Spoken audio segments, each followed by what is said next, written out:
Oh, hello everyone. I'm still going through lots of history as far as photos and videos. And this video that follows this brief introduction was created by Renie in celebration of my youngest sister Nea's birthday. I'm not sure the date that was. It was quite a few years ago though. And anyway, Renie's just sharing a little bit with Nia about her experience riding a horse compared to Nia's. And I thought you'd enjoy it, and it's a pretty uplifting video. So here it is. Thanks.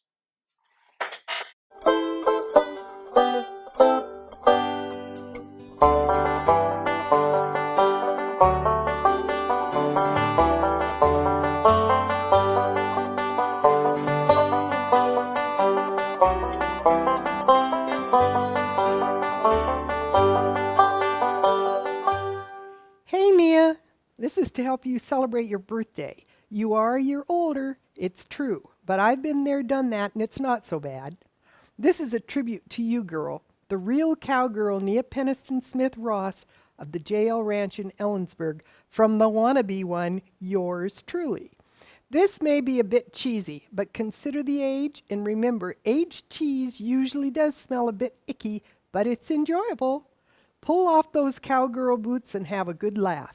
It's good for your liver.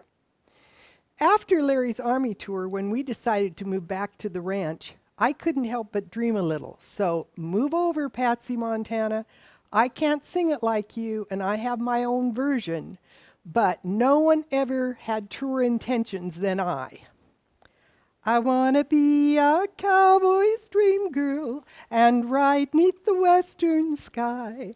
I wanna hear him say I love you when I look into his eyes. And when the prairie sun is setting, he'll be riding down the trail to me. I wanna be a cowboy's dream girl and spend my life on the lone prairie.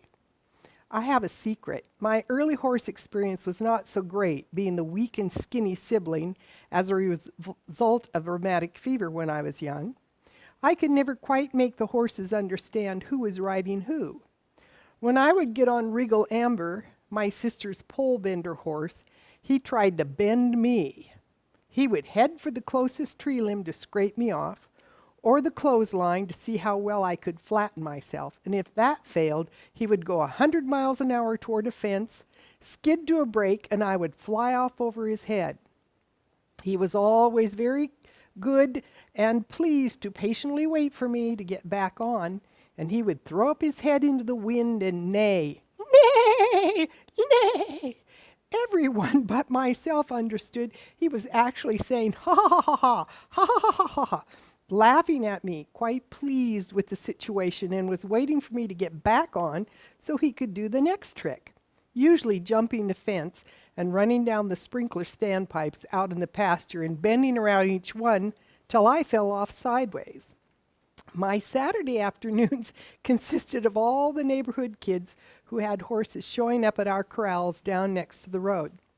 My job was to sit on the highest rail and make up stories about the happenings in our wild frontier settlement, the rustlers and the bank robbers and the bad guys, and then tell the posse, the kids riding the horses, what was happening with the instructions. They would go that way, which was then the cue to wheel their horses around and ride off in the distance for a while, and then back they would come for the next installment of the story. These memories from my childhood came flooding back when I thought about moving back to the ranch. I now had some more weight and was stronger, so I kind of relished the idea of getting to try riding again. My first awakening was at my first roundup and branding at the JL Ranch. My husband, the cherished cowboy, didn't even ride a horse. He rode a motorized vehicle. While my dear mother-in-law, Dottie, was on Comanche, Nia on Rebel, and Torny on Joni, and I was opening and closing gates. Then the day came when no one but Larry and myself were at the ranch, and the vet's office called. They had gotten the vaccine early, then they thought that they might have time to come out that afternoon and inoculate the herd. Wow, this was my big chance. I knew Larry really didn't like to ride, so I said, I'll round up the bulls and you can do the cows. The bulls were out in the field further from the corrals and there were fewer of them, so it seemed like we were getting an even deal. I knew Comanche was a cow pony well trained. I walked out with his bridle, got him, brought him back to the corral, tied him, and went into the tack room to see which saddle I should choose. I had been in the first room where the grains and bridles were, but had never wandered into the second room where all the saddles were before. Lined up on the wall and on the seahorses were big saddles, smaller saddles, decorated saddles, an English saddle, and then my eyes lit on it.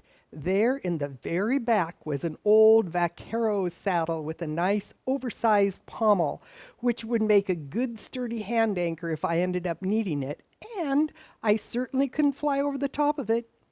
It had been a few years since I had saddled a horse, but all came back to me.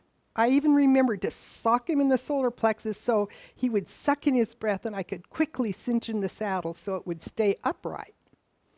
The stirrups seemed a little long, so I shortened them till they looked right. Led Comanche to the gate, opened the gate, led him through, locked the gate, walked a few steps, and mounted Comanche. Oh my goodness, the saddle was too broad and the stirrups were still too long. I couldn't reach the stirrup. I quickly wound the reins round the saddle horn and held on for dear life, pushing down with both hands, trying to keep my bottom from hitting the saddle and trying to get enough height from pushing against my toes. I recall really never could do a sideways split because I wasn't made to, and now I was suffering. While I tried to figure out something to survive this situation, Matchy jumped every sagebrush he could see, every ditch, and anything else he could see. Matchy did what Matchy wanted while my life hung on the hand grasp of a pommel with more pain being introduced every time he came down from a jump. Ooh, I cried. Whoa, I cried. But he thought I was saying go, and he went faster. As I was suffering, nearly unconscious from pain, he was herding up the bulls and bringing them in all on his own, 'cause that's what cow ponies are trained to do. He wanted his oats. I just wanted him to stop so I could get off. As we neared the double gates from the pasture to the barnyard and then the gates to the corral, I could see JP's pickup, and he was standing holding one gate open and Larry was holding the other. Oh my gosh, wouldn't you know it? I was out there just trying to get that pony to stop, and the neighborhood rodeo champion was watching. I would have wilted if the saddle wasn't holding me up. He says, "Wow, Mrs. Smith, I didn't know you could ride so well. We'll have to invite you to help us at the next roundup." Really? Well, I must have looked like I knew what I was doing. And as Larry and JP closed the gates and walked after the bulls, I couldn't help but feeling pleased. I must have really given the illusion I knew what I was about. Give me my ranch and my saddle, far from the great city's rattle. Give me a big herd to battle, for I just love herding cattle. I love to roam out yonder, out where the buffaloes wander. Free as the eagle flying, I'm a roping and a riding. Give me my bridle and saddle, and my old pinto I'll straddle. I'll get the cowboys a-riding, out where the rustlers are hiding. I love to roam out yonder, out where the buffaloes wander. Free as the eagles flying, a-roping and a-riding.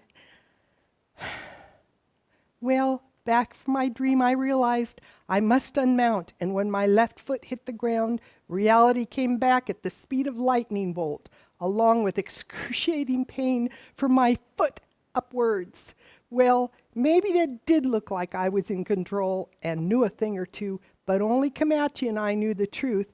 It may have looked good, but I had him reined in so tight, it was a wonder he could see the ground and knew where to jump.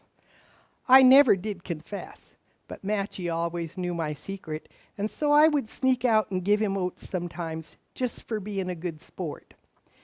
Every time thereafter that I had the pleasure of watching my cute little blonde-haired sis riding, I realized there are just some things that give more pleasure while watching than doing. My hat's off to you, cowgirl of my dreams. You really had it. Happy birthday, Nea.